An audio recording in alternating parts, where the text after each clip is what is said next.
So there are actually 5 past tenses in Spanish. Okay, there's the simple past: I did, I went, I bought, I thought, and there are several more because Spanish has more time tenses than English.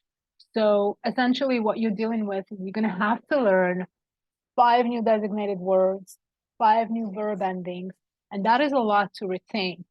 So we typically start with the present tense because it's just as robust and it's very versatile. You can do a lot with it. And once you get down the present tense, like you understand it, it becomes easier to branch out and to show you how it looks like in the future, in the past, in the simple past, in the perfect past, etc., etc. Now, the past tenses are not very complicated per se. It's just a lot of information. And some of it may or may not work similar to English, so your brain kind of does a little thinking in between. But typically within six weeks, you can get down all that information. It requires a minimum investment of 3 hours a week from your time. Okay.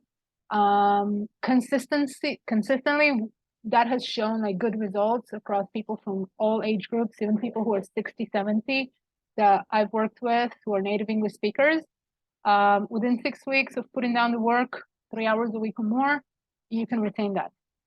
Now, whether you understand, you will understand it and you will have all the notes, but whether you actually remember all of it, that is a lot of words, that's a different timeline.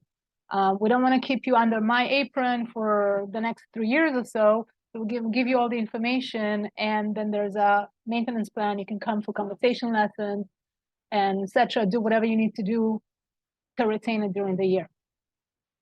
Now, all of those elements are plug and play. So they are going to plug and play with the reflexive pronouns, for example. So may, te, nos, les, ve, etc. You could say, I gave you. He got me. They told us.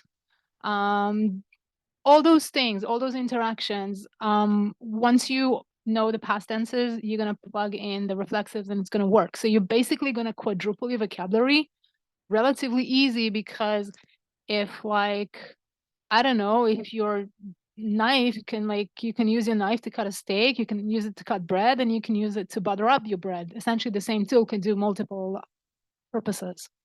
And that is the idea here. We focus on conversational Spanish, not a lot of grammar, not a lot of theory. We focus on communication rather than grammar. Okay. And if you're not really familiar with the reflexives, you don't really understand what may, te, nos, les stands for, you're not sure what to do if they come at the beginning of the sentence or the end of the verb, you're going to want to know that. That's another 6 weeks of a course. It's by itself. Our investment is 48 hours on your part. It's about 60% of the language, so it's very important. You can't really understand Spanish without having a solid grip on all this may and te stuff and the 3 scenarios, how they show up in the beginning of the verb, the end of the verb, the say, etc. And again, all those elements, you're just going to plug and play them to different time tenses, to different people, with the star, with the voya. All of a sudden, it's going to like mind-blowing results, like how many things you could do with it. It's like a guitar. A guitar really only has 6 strings, but there's like endless combinations. That's why you can play almost any song on a guitar. That is kind of the same thing. There's a lot of combinations, a lot of things you could do. We just want to show you step-by-step program what to do and how to get there. So let me know, reach out to me, email me, let me know if you're ready to start, when and how many hours do you have available for it, and also what's your personal level. We can customize some of the lessons to you, but a lot of them,